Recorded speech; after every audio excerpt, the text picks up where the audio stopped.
tank people, Chuck here again, down in the dungeon, where I have a 65-gallon tank where I throw all my plant clippings to grow them out so I can put them back in my 130-gallon tank or sell them to the fish store. And there's a little update of what the tank is looking like.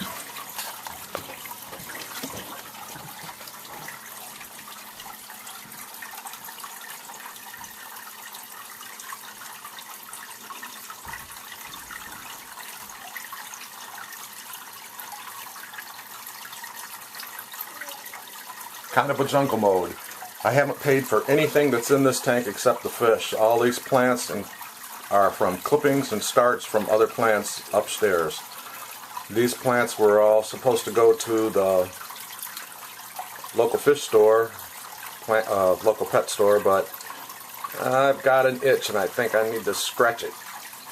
I have a bucket down here, or a tote full of petrified wood that's just sitting there begging to be used. Think I gotta do some playing, guys.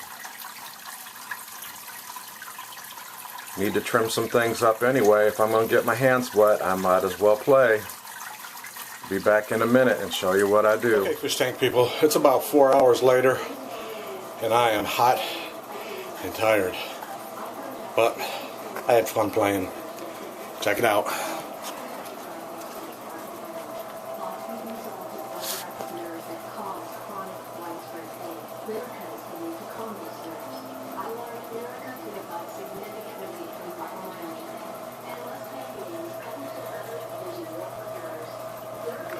Still kind of jungly, but at least I got a little bit of, I guess you call it, architecture in there. The water's still hazy because I had to, I did a water change. When you do a water change with RO water, you have to restore the minerals, and I use Equilibrium, and it makes the water kind of milky for a day or two. And so I forgot to get the algae off the back glass, but hey, nobody's perfect.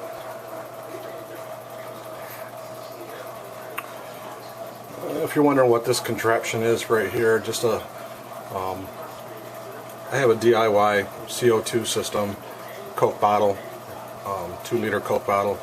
I run it inside this power head to bust up the bubbles, and I use the foam sponge to keep the plants from being sucked up inside the power head.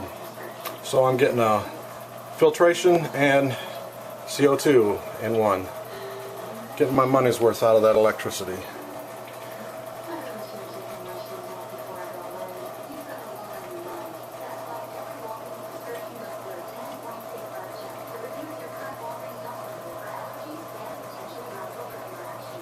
Once it starts growing some more, I'll do some trimming and maybe do a little bit of rearranging. There's a few things out in the pond that I want to bring in and pluck in here too. I think I'm going to hold on to these plants for a while. I don't think they're going to see the fish store anytime soon. Hey, do you guys have one of these?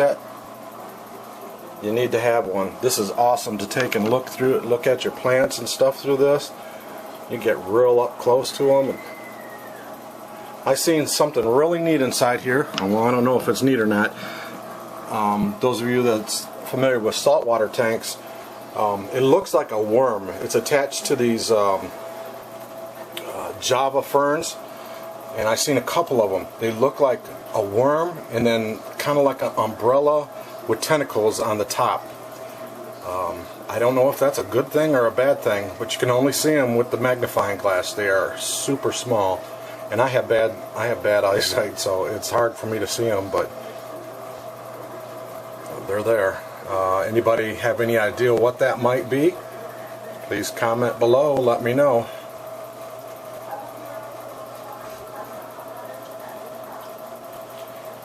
This submersible pump here pumps water up into a ultraviolet sterilizer and then back into the tank. I know it's a little unsightly, but it's getting the job done.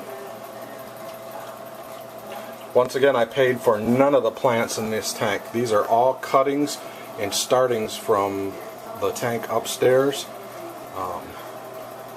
It's pretty awesome.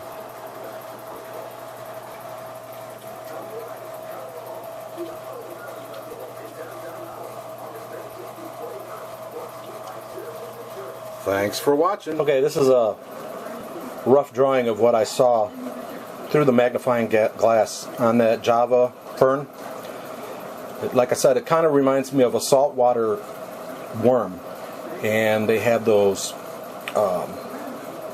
tentacles on the top that are waving in the air, and it looks like they're attached to all around the edge, and it looks like they collect whatever's passing by in the water. It's really, really small. You can't see it with your naked eye, but you can see it with the magnifying glass. Oh, maybe somebody with really good eyesight could see it with the naked eye, but I can't. You happen to know what it is? Write it down in the comments down below. I appreciate it, and let me know what you think of the videos. Hope you enjoy them.